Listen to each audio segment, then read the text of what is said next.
Thanks very much. Yeah, go for it. So we had a really healthy balance of gender in our group, and 2, 4, 6, pretty much four men, 4 women from all walks of life. I think we had people from management consulting, from accounting, non-for-profit.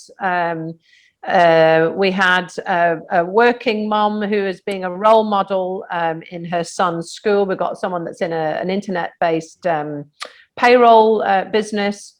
And I think the discussion, if we sort of unpack it, is people were looking at how they can use, for instance, data to inform change. So one of our speakers, I think it was, you have to forgive me, I've forgotten, I don't think it was Rita, but it could have been analysing data. What are the barriers to promote, say, junior accountants? Why we're not seeing the mix and the demographic for those that are coming into the business reflected, as we heard from the speakers today, reflected in the leadership.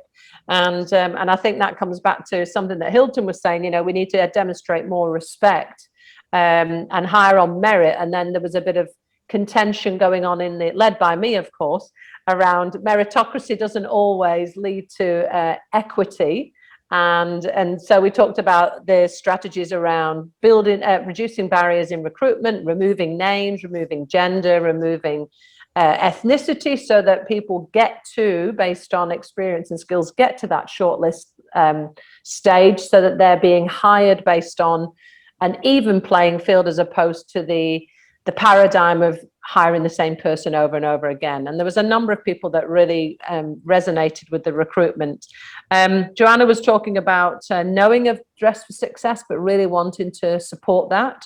And Peter mentioned trying to challenge his own prejudice towards people with a prison sentence, for instance, particularly if it doesn't, you know, impact or impede the job that they're going for. I mean, I know many people that have had a prison sentence that have had what we would never call them as criminals, but they were in the financial space and, you know, got themselves into hot water, you know. So we do pass judgment on just that one piece of paper. And Deepika was wanting to be a visible role model in her son's all-boys school. There's lots and lots of cultures in Australia, but they're not always represented in the private education. And so her coming in and being more visible and being a role model is really important, even if it's unpaid work.